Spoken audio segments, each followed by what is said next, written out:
जो आर्मी पे अटैक हुआ है, जो लोग मतलब जो जवान और ऑफिसर शहीद हुए, उस पर आपका क्या कहना है? देखिए, सबसे पहले तो मैं ये जो आज डोडा में जो टेररिस्ट ने अटैक किया, जिसकी वजह से हमारे 4 सिक्योरिटी पर्सनल की डेथ हुई है, जिसमें एक कैप्टन या मेजर भी है, मैं ये बताना चाह रहा हूँ कि हम तो इसका कंडेम करते आए हैं, मगर मोदी सरकार की सबसे बड़ी नाकामी है।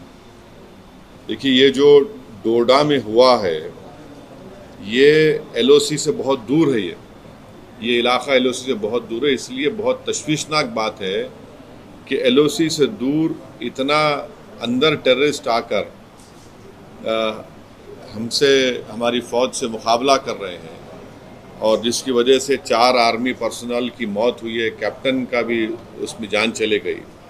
तो ये सरासर तशवीशनाक बात है, सीरियस बात है, और ये गवर्नमेंट की इनकैपेबिलिटी और इनकैपेसिटी बताती नरेंद्र मोदी गवर्नमेंट की।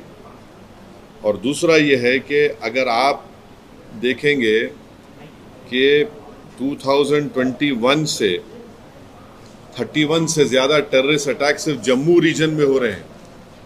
कभी जम्मू में पीक ऑफ मिलिटेंसी में भी इतने बड़े अटैक्स नहीं, और 20 साल से जम्मू पीसफुल है। तो ये रजौरी, पूंछ, कठुआ सेक्टर में तमाम चीज़ें हो रही हैं, और इसमें अब तक 48 के करीब सिक्योरिटी फोर्सेस हमारे मारे गए, 19 सिविलियन है और 48 टेररिस्ट की डेथ हुई है। एक ये बता रहा है कि कोई इंफॉर्मेशन शेयरिंग का सिस्टम ही नहीं है।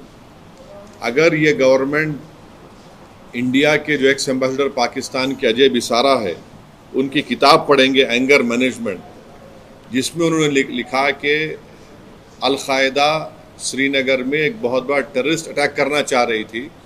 इंफॉर्मेशन एक्सचेंज के बाद भारत सरकार अल-कायदा के उस बड़े अटैक को हम न्यूट्रलाइज कर सके और रोक सके।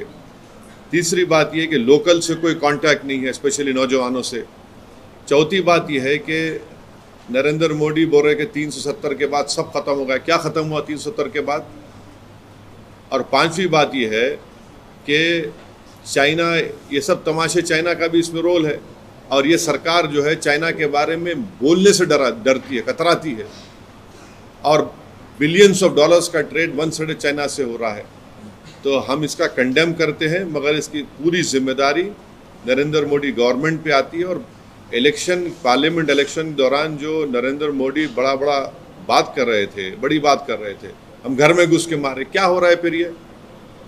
तो ये सरासर नाकामी है गवर्नमेंट की, टेररिज्म को कंट्रोल नहीं कर पा रहे। और डोडा में जो हुआ है, ये तो एलओसी से बहुत दूर है, तो इसलिए बहुत तशवीशनाक और डेंजरस बात है।